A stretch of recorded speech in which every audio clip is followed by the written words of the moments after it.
Students of class 8, today we are going to start our second chapter of history, that is French Revolution.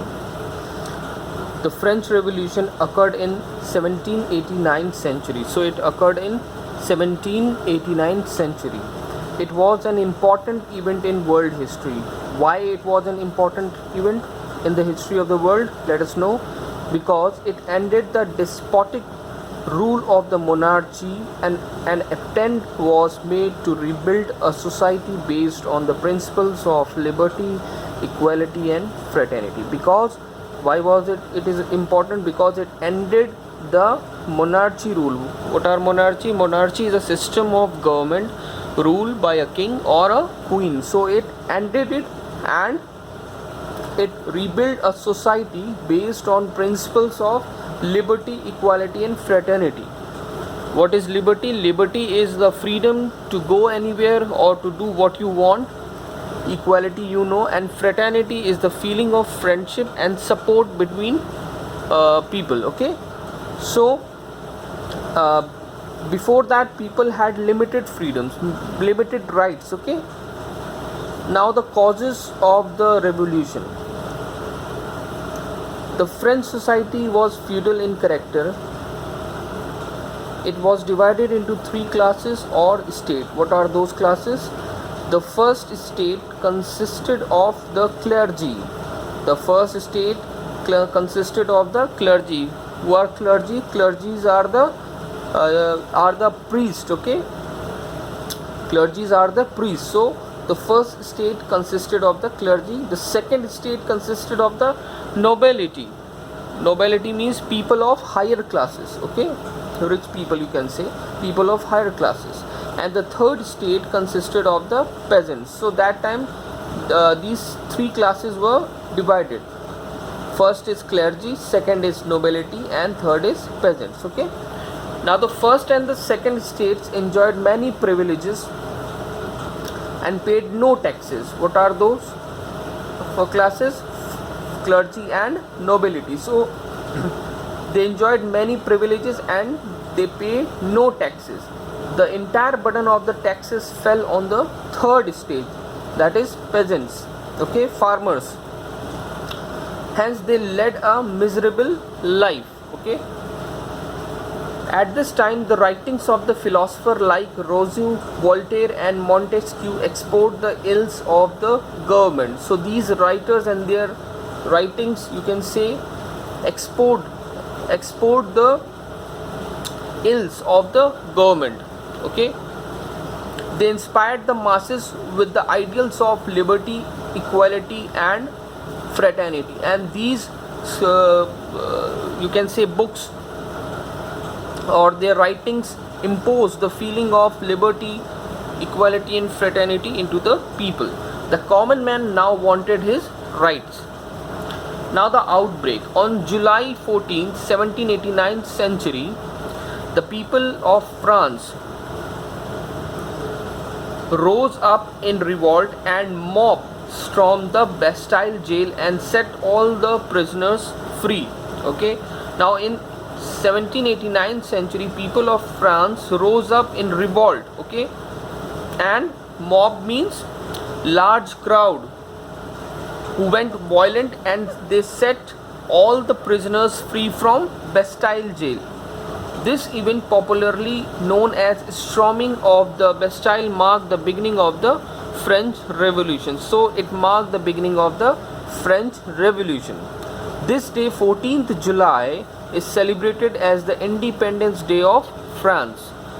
The King Louis XVI and Marie Antoinette, she was the wife of King Louis. Okay, King Louis and Marie Antoinette were arrested and hanged. With this, the old structure of the government fell and a national assembly was formed. France became a republic. Now France became a republic that time. It adopted the Declaration of the Right of the Man and of the Citizen, which stated that all men are born free and are equal before law. So It stated that all men are equal and they are free. They all have the right to live, liberty and property. Okay. Now what are the impacts of the French Revolution? Let us see. First is the French Revolution put an end to the despotic rule of monarchy. As I told you earlier, it put an end to the rule of monarchies. It ended the feudal system in France, which was based on exploitation of poor by the rich. It also ended the exploitation of poor by the rich people. Okay. France became a republic. The citizen got basic right of speech, individual liberty, right to vote, etc. Second, it popularized the idea that power belongs to the common people. Okay, so now the common man has the power in his own hands. It spread the spirit of nationalism and democracy. The slogan of the French Revolution of liberty, equality and fraternity inspired people all over the world. It had a sobering effect. Okay, it had a sobering effect means a serious effect, you can say, on the ruling monarchies, who undertook several reforms to ensure people welfare. So it affected the ruling monarchies who undertook several reforms to ensure people welfare. Now the rise of Napoleon Bonaparte. Napoleon Bonaparte was a brilliant military general. So he was a military general who was born in Corsica in 1769 century. He joined the Royal Artillery at the age of 16. After that he never looked back. Okay.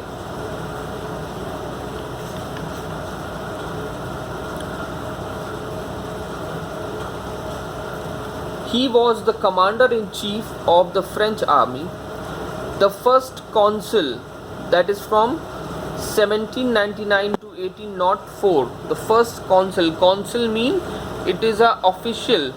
Consul is a official, you can say, appointed by a government in a foreign country to help people of his own country. Okay, so it is a kind of official appointed by the government in a foreign country to help his own people. Okay, so he was firstly appointed as a consul from 1799 to 1804, and then in 1804 he became the emperor of France.